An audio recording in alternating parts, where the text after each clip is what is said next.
Good morning. I hope your day's going as well as mine is. The 11 times tables bundle is live. So I've tried doing this a few times, and each time I say the 11 plus bundle, I don't know why. But let me share my screen with you and show you what we have this month. There's Noe. Share screen. Oh, no, that's not what I wanted. Try again. Okay. Inside the bundle this month, I've put the noughts and crosses grid, but this is really a generic game that can be played with any times table. And I suggest that you don't print it out because you can do this just as easily on as a 2 second game on a scrap of paper. But literally draw a grid, 2 lines going down, 2 lines going across, and fill in each square of a different number. This is probably a game I've told you about before, but I thought if I put it in here, it just acts as a brief reminder.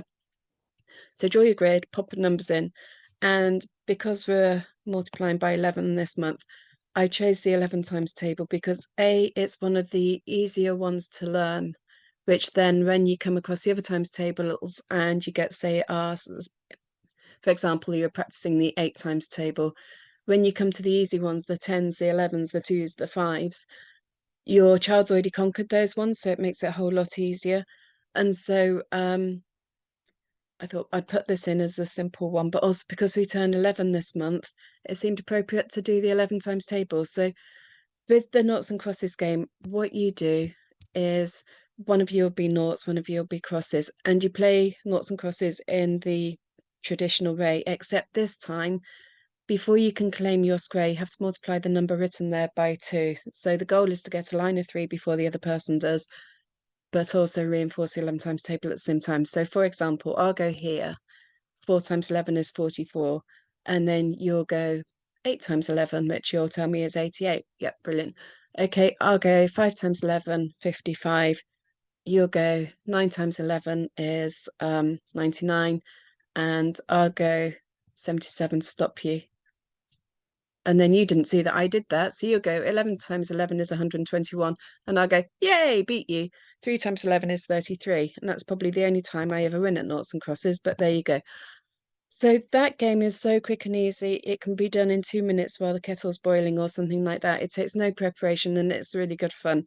So that's the noughts and crosses grid. And like I say, you can adapt it to any times table, or in effect, really, you can adapt it for both English and other maths problems. We use it for all sorts of things over in the lessons, but that's the noughts and crosses game. The next thing we have are the lily pads. And so cut these out and you'll need 2 counters. And what you do is you lay the lily pads here on the table and you hold one counter in your thumb and finger. I should have one, but I don't seem to have one to hand, sorry. Lay other one lays on the table and you press your counter down onto the edge of the one that's on the table and it should make the one jump. And the goal is to get it to jump onto a lily pad. And then once it lands on a lily pad, you have to answer the question that's written there. If it misses a lily pad, that's fine, just leave it where it is and the other person has a go. But it's the person with the most lily pads at the end is the winner. So that's the lily pad game. Love that game. But this one is my favorite game. This is the fishing game. What you'll need to do is you can color these in if you want to, or ask your child to color them in, entirely up to you. If you do, then it gives them more ownership of the game, probably makes it more fun for them. But we have the fishes, we have the questions, and we have the answers. And it's basically just a pairs game. So what you'll do is once they're colored in, cut them out and put a hole punch through where the eye is, and then thread a paper clip through.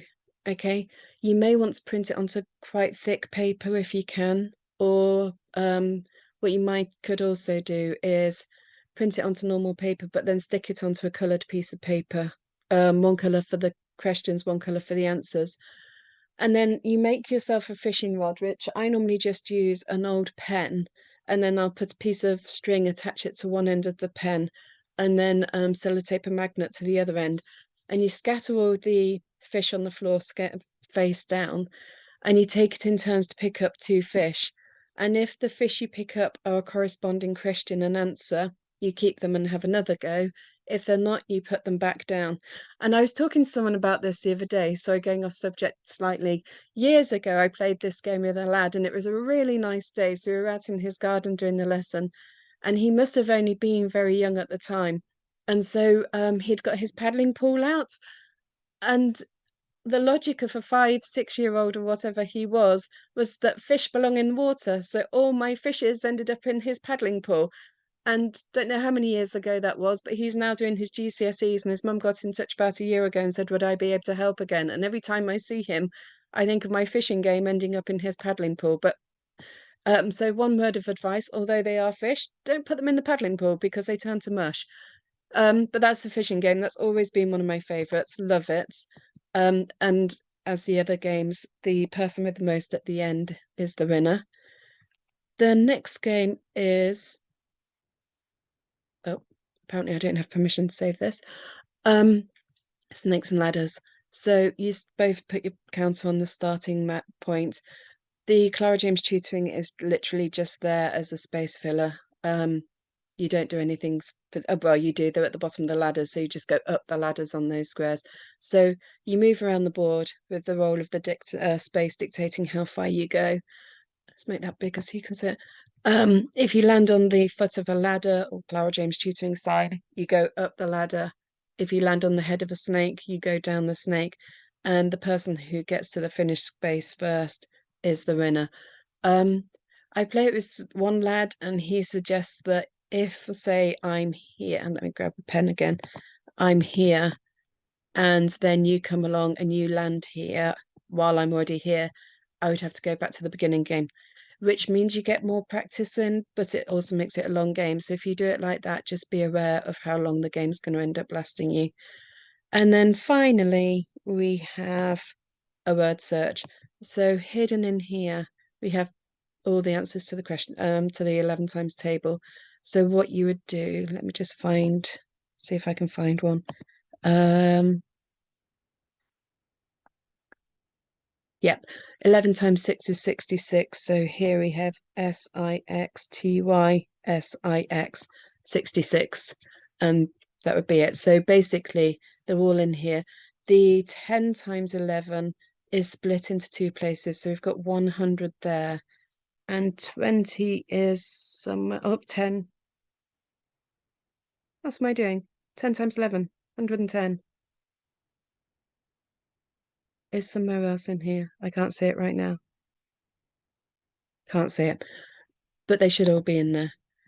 I hope you enjoy this month's bundle. Don't forget, if you've got any questions at all, then pop them in the Facebook group. I know some people have had problems with the link getting into the Facebook group. So if that's you, just let me know and I'll send you a new link. And if you'd rather ask your questions at the monthly Q&A, the date and time and stuff will be in the email that I'll be sending out once I've put this live. So it should be with you by now. But basically, have a really great month. Have a great month, and I'll see you soon. Take care. Bye for now. Bye.